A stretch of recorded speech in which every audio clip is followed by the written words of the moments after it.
जय हिंद स्टूडेंट्स, एक बार फिर से आप सभी का बहुत बहुत स्वागत है हमारे YouTube चैनल गुडविल सरकारी एग्जाम पर।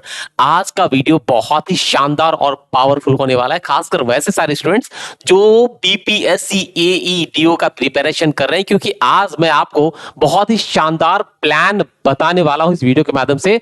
इस प्लान को आप जरूर से देखिए, इस वीडियो को कंप्लीट देखिएगा, क्योंकि एक एक लाइन आपके लिए बहुत इंपॉर्टेंट होने वाला है। बहुत ही बढ़िया तरीके से मैं आपको समझाने वाला हूं कि आप बीपीएससी एईडीओ का एग्जाम कैसे क्लियर करेंगे और कैसे जॉब आपको ले लेना है। आपको डिस्प्ले पर दिख रहा है बीपीएससी एईडीओ 70 डेज प्लान, संपूर्ण रणनीति। बहुत ही शानदार रणनीति मैं आपको बताने वाला हूं।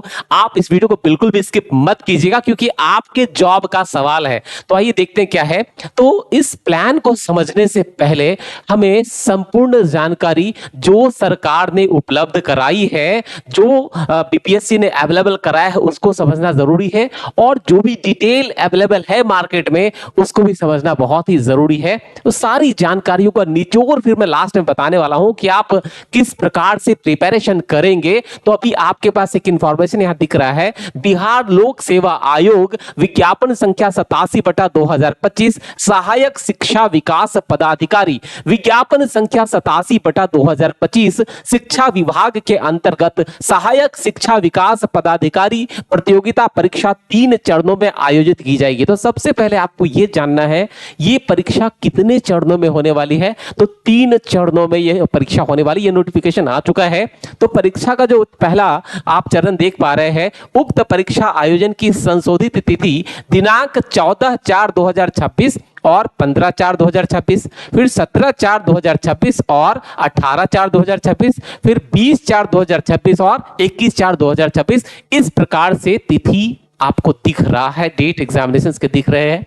आगे की बात करूं, आगे ये एक खबर है न्यूज़पेपर का, एईडीओ के एक पद पर 1283 अभ्यर्थी दावेदार। ये समझना भी बहुत जरूरी है कि एक पद के लिए कितने 1283 अभ्यर्थी। तो आपको ऐसा लग रहा होगा कि कठिन कंपटीशन है। तो भाई आपको तय बात है कि 1283 है ना, 1283 एक पद के लिए, जो एक पद है उसके लिए आपको 1283 आपको दिख रहा है कि भाई 1283 है ना, 1283 एक पद के लिए इतने लोग फाइट कर रहे हैं। इसे घबराने की जरूरत नहीं है, बिल्कुल भी घबराने की जरूरत नहीं है, क्योंकि इस 1283 में आप जो 1200 ऐसे अभ्यर्थी हैं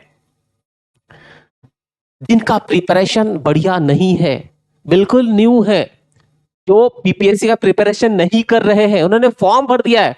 आपका कंपटीशन 83 से ही है, ये याद रखिए।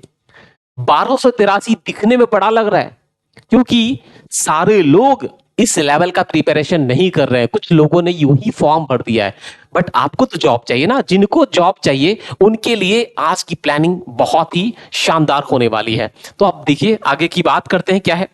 ये नोटिफिकेशन आपने देख लिया, एईडीओ के एक पद पर 1283 अभ्यर्थी दावेदार।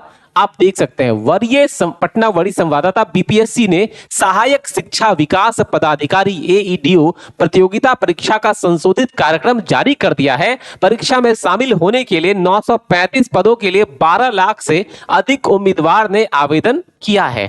बीपीएससी की यह बड़ी परीक्षाओं में से एक है। प्राप्त आवेदनों के अनुसार इस परीक्षा में लगभग एक पद के लिए 1283 उम्मीदवारों के बीच प्रतिस्पर्धा होगी।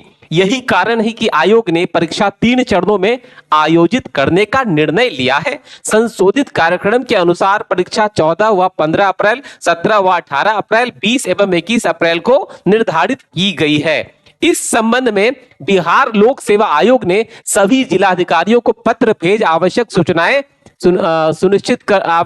आवश्यक व्यवस्थाएं सुनिश्चित करने का निर्देश दिया है। आयोग ने यह भी स्पष्ट किया है कि परीक्षा केंद्रों का चयन पहले से उपलब्ध कराए गए विकल्पों के आधार पर किया जाएगा। तो ये तमाम सारी जानकारी आप देख पा रहे हैं, ठीक है ना। तो आपको ये घबराने की जरूरत नहीं कि 1283 लोग आपको कंपटीशन दे रहे हैं, बिल्कुल नहीं। आपको खुद से कंपटीशन करना, और यहां जो प्रभावी कैंडिडेट है, जिनका प्रिपरेशन बढ़िया है, जो आपके लिए फाइट कर, जो आपके लिए कंपटीशन में है, वो 83 है। तो ये संख्या से घबराने की जरूरत बिल्कुल भी नहीं। मैं बता दूं 1283 से आप मत घबराइए, आप अपनी तैयारी शानदार रखिए। अभी भी आपके पास 70 दिन है। अब देखो, बोला आप प्रिपरेशन कर रहे हैं, तो प्रिपरेशन कर रहे हैं तो आपको ये पता होना चाहिए कि कितने मार्क्स का एग्जाम होने वाला, कितना पेपर होने वाला और सिलेबस क्या है। जब तक ये पता नहीं होगा आप तैयारी कैसे करेंगे। तो आप जिस एग्जाम की तैयारी करने जा रहे हैं ये जानना बहुत जरूरी है कि कितने मार्क्स का प्रिपरेशन है, कितना पेपर देना है। तो चलिए उसको भी हम लोग यहां समझते हैं। तो अभी आप यहां देख पा रहे होंगे, यहां अभी आपको दिख रहा है, क्या दिख रहा है तो मैं दिखाऊं आपको। तो यहां आपको दिख रहा होगा बढ़िया से कि भाई लिखित परीक्षा के विषय, पत्र परीक्षा की प्रकृति, प्रश्नों की संख्या, परीक्षा की अवधि एवं कुल अंक। तो अभी आप देखिए, ये पहला जो है आपका सामान्य भाषा, क्या है ना, ये सामान्य भाषा भाग 1 जो 30 अंक का अंग्रेजी है, भाग 2 जो 70 अंक का सामान्य हिंदी है। ठीक है, इसका जो क्वेश्चन आएगा अंग्रेजी और हिंदी का, ये ऑब्जेक्टिव टाइप क्वेश्चन होगा। टोटल प्रश्नों की संख्या 100। ठीक है, टोटल प्रश्नों की संख्या 100। आपको टाइम कितने वाला है, मिलने वाला है 2 घंटा। मतलब इस 100, ये जो 100 अंक है इंग्लिश का, इंग्लिश और हिंदी का जो 100 अंक है 100 मार्क्स, इसके लिए आपको 120 मिनट मिलने वाला है। 120 मिनट में 100 प्रश्नों को आपको देखना है, 100 प्रश्नों को बनाना है, 100 प्रश्नों का सॉल्यूशन ढूंढना है, 100 प्रश्नों का आंसर आपको मतलब वहां आपको करना है। ठीक है ना, तो 100 प्रश्न 2 घंटा 120 मिनट में 100 क्वेश्चन आपको क्लियर करना है, जिसमें 30 मार्क्स इंग्लिश के हैं और 70 मार्क्स हिंदी के हैं। अच्छा खासा टाइम है, कोई बात नहीं। कुल अंक कितना है 100, कुल अंक कितना है 100। और क्या है, क्वालिफाइंग है, ये क्वालिफाइंग। ठीक है, इसमें 30% मार्क्स बोथ लैंग्वेज में। ठीक है, दोनों ही लैंग्वेज में कितना 30%, 30% अंक अगर आप ले आए आप क्वालिफाई कर गए। तो क्वालिफाई करना बहुत जरूरी है, इसको आप इग्नोर नहीं कर सकते। क्वालिफाइंग है, सबसे पहले इंग्लिश और हिंदी की कॉपी ही चेक होगी, इसमें 30% आपको क्वालिफाई करना, 30% अंक आपको लाना पड़ेगा। आगे की बात करें, सामान्य अध्ययन, ये आपका जो पेपर 2 है सामान्य अध्ययन, ये भी आपका ऑब्जेक्टिव टाइप है, वस्तुनिष्ठ एमसीक्यू। 100 मार्क्स, ठीक है, सॉरी, प्रश्नों की संख्या 100 और टाइम कितना है 2 घंटा और मार्क्स 100। देखिए ये भी आपको 120 मिनट आपको 120 मिनट में 100 क्वेश्चन सॉल्व करने हैं। 120 मिनट में 100 क्वेश्चन, बढ़िया टाइम है, कोई दिक्कत नहीं है। इसके हिसाब से आप प्रिपरेशन करिए। जब भी आप प्रैक्टिस करने बैठ के मॉक टेस्ट दीजिए, कोई सेट प्रैक्टिस करिए, तो टाइम फैक्टर को आप जरूर ध्यान दीजिएगा। कहीं ऐसा ना हो कि प्रश्न आपको आ रहा हो, आपकी तैयारी बहुत अच्छी हो, लेकिन टाइम मैनेजमेंट की वजह से आपको प्रॉब्लम हो जाए, ये ख्याल रखना है आपको। आगे की बात करूं, जो तीसरा है सामान्य योग्यता, जनरल एप्टीट्यूड, वस्तुनिष्ठ ऑब्जेक्ट टाइप का है आपका। ये भी 100 मार्क्स, 100 क्वेश्चन से 2 घंटे में सॉल्व करना है, 100 मार्क्स। ठीक है, तो यहां भी आपको 100 क्वेश्चंस को सॉल्व करने के लिए 2 घंटे 120 मिनट मिलने जा रहे हैं। ठीक है ना, और यहां भी आपको 100 मार्क्स आने वाला। तो आपका जो पहला पेपर है इंग्लिश और हिंदी का, वो क्वालिफाइंग है, उसमें 30% दोनों में। ठीक है ना, इंग्लिश में भी 30% और हिंदी में भी 30% आपको लाना अनिवार्य है, क्वालिफाइंग है। दूसरा पेपर है सामान्य अध्ययन का। ठीक है ना, ये आपको 2 घंटे का 100 क्वेश्चन, 120 मिनट में 100 क्वेश्चन, ये भी 100 मार्क्स है। सामान्य योग्यता जनरल एप्टीट्यूड, ये आपके 100 क्वेश्चन 2 घंटा मतलब 120 मिनट, 100 मार्क्स। तो आपका मेन जो लड़ाई है, आपका जो कंपटीशन है, वो इन दोनों में है, सामान्य अध्ययन और सामान्य योग्यता।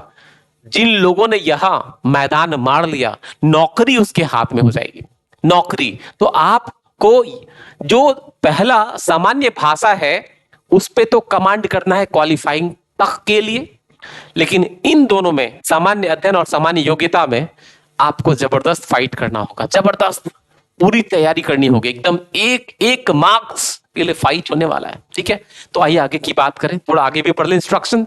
प्रत्येक प्रश्न का 1 अंक निर्धारित है, प्रत्येक प्रश्न का 1 अंक निर्धारित है, तथा प्रत्येक गलत उत्तर के लिए 1/3। याद रखिएगा, अगर आपने गलत आंसर दिया तो आपका 1/3 क्या हो जाएगा, माइनस। क्या हो जाएगा, माइनस। क्लियर है, कहीं कोई दिक्कत की बात नहीं है।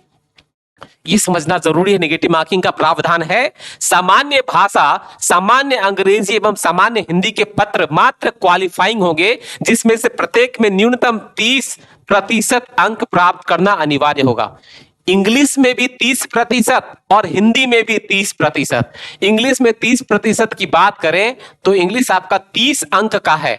30 अंक में आपको लाना कितना होगा? 30 अंक में अगर आपको 30% लाना है तो आप खुद से सोचिए क्या है भाई। तो आपको इंग्लिश में कितना लाना होगा? 9। 30 में से 9 मार्क्स अगर आपने लिया है तो आप इंग्लिश क्वालिफाई कर जाएंगे। करेक्ट। सिर्फ इतना से काम नहीं चलेगा, आपका बचा 70 मार्क्स का क्या? हिंदी। 70 मार्क्स के हिंदी में आपको लाना कितना है? 21। ठीक है। इंग्लिश में 30 में से 9 ले आए, हिंदी में 70 में से 21 ले आए, आप जो सामान्य भाषा का जो पेपर है, विषय है, वो क्वालिफाई कर गए। उसके बाद कंपटीशन शुरू होगा आपका सामान्य अध्ययन और सामान्य योग्यता में। इतनी बात क्लियर है। ये सारी बातों की जानकारी होनी बहुत ही जरूरी है। आगे की बात करें, बोला सामान्य अंग्रेजी एवं सामान्य हिंदी में अलग अलग न्यूनतम अंक प्राप्त होने पर ही अन्य पत्रों का मूल्यांकन किया जाएगा। करेक्ट है। मतलब ये कि इंग्लिश में आपको 9 ले आए, 70 में 21 कम से कम लाए, तब जाकर आगे का कॉपी कोई चेक होने वाला है। ठीक है। सामान्य अंग्रेजी एवं सामान्य हिंदी के पत्र में न्यूनतम प्राप्तांक नहीं प्राप्त होने पर अभ्यर्थी पर विचार नहीं किया जाएगा। अगर आप इंग्लिश में कम से कम 9 और हिंदी में कम से कम 21 नहीं लाए तो आप खत्म, आपका कोई कॉपी आगे चेक नहीं होने वाला, आप टोटली डिस्क्वालीफाई हो गए, आपको जॉब नहीं होने वाला। चलिए आगे की बात करें। नेक्स्ट बोला, अब देखो आप प्रिपरेशन कर रहे हो ना, तो आप प्रिपरेशन कर रहे हैं, बढ़िया प्लान कब कर पाएंगे?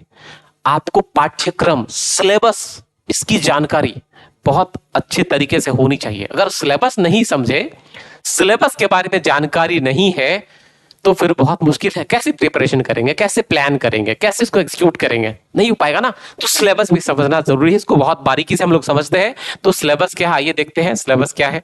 ठीक है, सिलेबस क्या है उसको हम लोग समझते हैं। सिलेबस समझना बहुत ही जरूरी है। आप देख पाएंगे यहाँ पाठ्यक्रम क्या भाई, सामान्य भाषा क्या है, सामान्य अंग्रेजी एवं सामान्य हिंदी के प्रश्न इस तरह के होंगे कि अभ्यर्थी की भाषा संबंधी प्रयोग की समझदारी की जांच की जा सके। करेक्ट।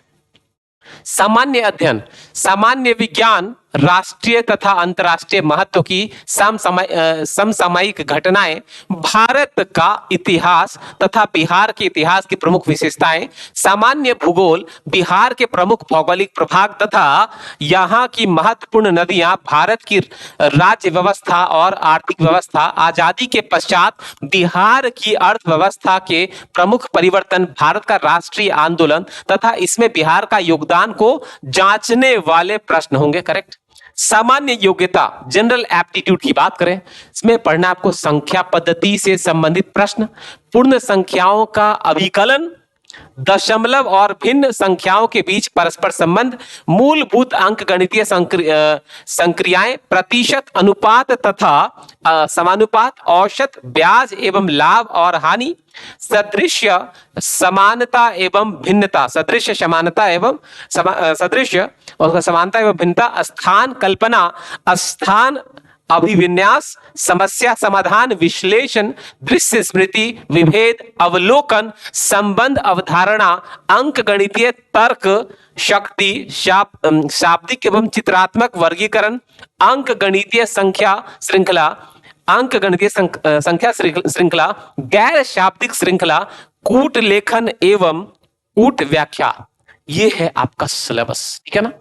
तो आप इस सिलेबस को प्रॉपर तरीके से देख सकते हैं, समझ सकते हैं, और ये सिलेबस का डिटेल अगर आपको चाहिए, आपको इस वीडियो के डिस्क्रिप्शन में जाएंगे, टेलीग्राम का लिंक मिलेगा, वहां तमाम सारी चीजें चल रही है और रेगुलर टेस्ट बहुत ही बढ़िया चल रहा है, उसको आप देख लेना। आगे की बात करो। नेक्स्ट जो है आपका, अब आ गया बात पूरा प्लान। जो पूरा प्लान की बात करें, पूरे प्लान को हम लोग, जब अभी तक हम लोगों ने क्या समझा कि भाई एग्जाम कितने चरणों में होने वाला है, ठीक है, कौन कौन से पेपर्स देने हैं, हाँ, और क्या आपका सिलेबस क्या है, इसकी चर्चा हो गई।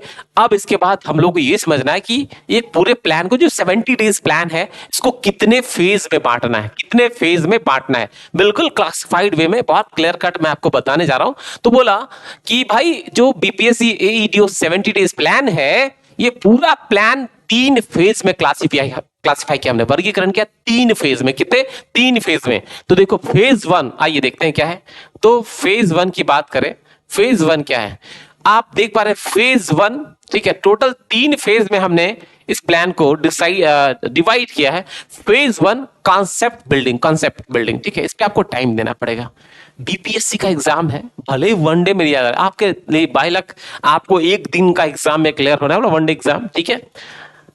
और मतलब इन द सेंस कि आप एक चरण में ही आपको मेंस, इंटरव्यू, तमाम सारी चीजें, जो भी चीजें होती है, इतने सारी चुनौतियां हैं, आपको बहुत कम झेलना पड़ेगा। तो सबसे पहले क्या आपका कॉन्सेप्ट बिल्डिंग। आप जो संयुक्त परीक्षा देते थे, पीटी, मेंस, इंटरव्यू, 1120 बार, इतने इतने सारे मार्क्स के, इतने सारे अंक के देते थे। यहां 300 अंक, उसमें से 100 आपका क्या है, 100 अंक आपका क्वालिफाइंग है, उसको छोड़ दीजिए। कंपटीशन केवल 200 मार्क्स का है। इतना बढ़िया अपॉर्चुनिटी, इतना बढ़िया अवसर कहां मिलने वाला है। तो पूरे प्लान को 3 फेज में बांटा हमने। फेज 1 में आपको कॉन्सेप्ट बिल्डिंग, प्रॉपर तरीके से कॉन्सेप्ट तो रखना पड़ेगा, बिना कॉन्सेप्ट के एग्जाम क्लियर नहीं हो पाएगा, करेक्ट, बीपीएससी का एग्जाम। फेज 2 की बात करें, PYQ practice, previous year question practice. देखो ये एग्जाम पहली बार हो रहा है, तो इसका डायरेक्ट क्वेश्चन तो आपको नहीं मिलने वाला है, लेकिन बीपीएससी के लेवल का जो भी अवेलेबल है प्रीवियस पेपर्स, इसके सिलेबस के अनुसार उसका प्रैक्टिस आपको करना पड़ेगा, ठीक है। इसका क्वेश्चन आपको डायरेक्ट नहीं मिलने वाला है। इसके पहले बीपीएससी के जितने भी एग्जाम हुए हैं या उससे रिलेटेड जितने एग्जाम हुए हैं, उन सारे एग्जाम्स के प्रीवियस ईयर के क्वेश्चंस को आपको प्रैक्टिस करना पड़ेगा, ठीक है, वही करना पड़ेगा। और क्योंकि एग्जाम बीपीएससी ले रहा है, तो उसका लेवल तो वही होगा, करेक्ट। तो जो पहले बीपीएससी के एग्जाम हुए या उससे रिलेटेड जितने एग्जाम हुए हैं, उसके पीवाईक्यू को आप कवर कीजिए, प्रैक्टिस कीजिए बढ़िया से। भाई आपको देखना पड़ेगा कि वो क्वेश्चन इस सिलेबस के हिसाब से होना चाहिए। तो मार्केट में कई सारे चीज, कई मटेरियल्स अवेलेबल हैं, आप उसके हिसाब से प्रैक्टिस करिए, ठीक है। अगर वो नहीं हो पाएगा तो भी मैं आपको बताऊंगा अंत में कि क्या करें और कैसे करें कि आपका एग्जाम क्लियर हो जाए, वो भी मैं बताने वाला हूं। चलिए आगे की बात करें, फेज 3 की बात करें, ये रिवीजन टेस्ट, ठीक है। आपने सबसे पहले फेज 1 में कॉन्सेप्ट को बिल्ड कर लिया, ठीक है, कॉन्सेप्ट आपने पूरा मजबूत कर लिया। दूसरा पीवाई की प्रैक्टिस, जो प्रीवियस के क्वेश्चन से, इनसे रिलेटेड क्वेश्चंस बीपीएससी वाले, इस सिलेबस से रिलेटेड वो सारे क्वेश्चन जो इस सिलेबस के अंतर्गत आते हैं, उन सारे प्रश्नों का आप प्रैक्टिस कीजिए। तीसरा रिवीजन टेस्ट, जब आपका ऊपर का दोनों फेज फिनिश हो गया, तब आप रिवीजन टेस्ट आप किसी टेस्ट सीरीज को ज्वाइन करना पड़ेगा। चलिए आगे की बात करते हैं, नेक्स्ट बात करते हैं। नेक्स्ट क्या है, चलिए नेक्स्ट बात क्या है, हाँ देखिए ध्यान से, नेक्स्ट है आपका कि भाई आप, एक बात मैं आपको बताना भूल गया कि मैथ्स और रीजनिंग स्कोरिंग जमकर प्रैक्टिस करें। मैथ्स और रीजनिंग से आप नहीं भाग सकते। मैथ्स और रीजनिंग आपको यहां पर बढ़िया से, मजबूती से आपको तैयारी करना होगा, ठीक है। मैथ्स और रीजनिंग का बढ़िया प्रिपरेशन करना बहुत ही जरूरी है, ठीक है। आगे की बात करें, चलिए आगे की बात करते हैं। नेक्स्ट क्या है, अब बोला कि भाई यहां पर आप देख सकते हैं जीके जीएस में विशेष फोकस बिहार स्पेशल और करंट अफेयर्स। जीके जीएस का प्रिपरेशन अगर आप कर रहे हैं तो सारे सिलेबस को करिए, लेकिन बिहार स्पेशल पर आपको विशेष ध्यान देना होगा। बिहार स्पेशल पर आपको विशेष ध्यान देना होगा। फिर से बता दूं, जीके जीएस में विशेष फोकस बिहार स्पेशल और करंट अफेयर्स। बिहार स्पेशल और करंट अफेयर्स मतलब बिहार स्पेशल पर भी, बिहार स्पेशल को आपको बहुत अच्छे से देखना होगा और करंट अफेयर्स पर भी बहुत शानदार कमांड करना होगा, तभी ये एग्जाम क्लियर होगा, तभी एग्जाम क्लियर होगा। आगे की बात करें स्टूडेंट्स, तो चलिए आगे क्या है, चलिए देखते हैं नेक्स्ट क्या है आगे। अब देखिए, अगर आपको एग्जाम निकालना है तो आपको एक चीज तो जरूर करना पड़ेगा। आप प्रिपरेशन कितना भी कर लो, आपको टेस्ट जरूर देना पड़ेगा, आपको टेस्ट सीरीज से जरूर जुड़ना पड़ेगा। आपको जैसा भी टेस्ट लगे, जो भी टेस्ट लगे कि आपके लिए बढ़िया हो रहा हो, आप उस टेस्ट को जरूर से ज्वाइन करिए। एक टेस्ट आपको मैं बता रहा हूं जो कि हम लोग ऑर्गेनाइज कर रहे हैं, सरकारी संकल्प सीरीज गुडविल सरकारी एग्जाम। गुडविल सरकारी एग्जाम जो है संकल्प सीरीज, जो टेलीग्राम पर ऑर्गेनाइज हो रहा है। भाई कैसे ज्वाइन करोगे? वीडियो के डिस्क्रिप्शन में जाइएगा, वहां आपको टेलीग्राम का लिंक मिलेगा, हमारे टेलीग्राम का लिंक मिलेगा, उसको क्लिक करके ज्वाइन कर लीजिएगा, सारी जानकारी आपको मिल जाएगी। ठीक है, कि टेस्ट कब से शुरू हो रहा है, टेस्ट का क्या पैटर्न है, तमाम अभी मैं बता दे रहा हूं। ये सारे बुक्स इस्तेमाल किए जाएंगे टेस्ट में, और ये टेस्ट स्पेशली बोलूं तो अभी एईडीओ के लिए बहुत ही इंपॉर्टेंट है। अगर आप एईडीओ का एग्जाम देने जा रहे हैं, इस टेस्ट को जरूर ज्वाइन कीजिए, बहुत ही जरूरी है ना। तो ये सारे बुक्स यूज किए जाएंगे, टॉपिक वाइज टेस्ट होगा, पूरी विशेषता में बताऊं। ये टेस्ट हिंदी माध्यम से होगा, टेलीग्राम क्विज वोट के माध्यम से 3 से 4 महीने में सिलेबस कंप्लीट, एग्जाम से पहले आपका सिलेबस कवर कर दिया जाएगा। टेस्ट के बाद क्विज बोर्ड दिया जाएगा, जब आपका टेस्ट हो जाएगा तो क्विज बोर्ड भी आपको प्रोवाइड करा दिया जाएगा। आवश्यकता अनुसार और भी बुक जोड़ा जाएगा, अगर जरूरत महसूस हुआ तो इसमें थोड़ा और मॉडिफाई होगा, और भी बढ़िया कंटेंट बुक्स को जोड़ा जाएगा। सीरियस स्टूडेंट ही जुड़े, भाई जॉब लेना है तो सीरियस तो होना पड़ेगा ना। तो आप अगर सच में जॉब लेना चाहते हैं ना, तो इस टेस्ट सीरीज को जरूर से ज्वाइन कीजिएगा। बोला अगर आपको विशेष जानकारी चाहिए तो यहां नंबर दिया हुआ 9155533361, इस नंबर पर आप व्हाट्सएप के माध्यम से कॉल करके आप और भी डिटेल जानकारी ले सकते हैं। बोला ये टेस्ट 5 फरवरी 2026 से शुरू हो रहा है, 5 फरवरी 2026 से ये शुरू हो रहा है, और फीस बहुत ही नॉमिनल, बहुत ही कम फीस है, मात्र 299 रुपया में ये टेस्ट ऑर्गेनाइज हो रहा है। इस टेस्ट को आप जरूर से ज्वाइन करिए, बहुत ही कम फीस लग रहा है और बहुत ही पावरफुल टेस्ट है, बहुत ही पावरफुल टेस्ट है। आप बिलीव कीजिए, आपको इस टेस्ट सीरीज के बाद आपकी तैयारी बहुत ही पुख्ता हो जाएगी, आपकी संभावनाएं काफी बढ़ जाएंगी जॉब होने की। तो स्टूडेंट, ये रहा 70 डेज प्लान, और इससे रिलेटेड और भी कोई आइडियाज आएगा तो मैं जरूर शेयर करूंगा। अगर आप सभी को मेरा ये वीडियो पसंद आया हो, वीडियो को लाइक कीजिएगा और चैनल को सब्सक्राइब कीजिएगा, अधिक से अधिक स्टूडेंट तक शेयर कीजिएगा, ये टेस्ट सीरीज जरूर ज्वाइन कीजिएगा, बहुत ही शानदार टेस्ट ये होने वाला है। अंत में आप सभी का बहुत बहुत धन्यवाद। जय माता दी, all the best, thank you very much.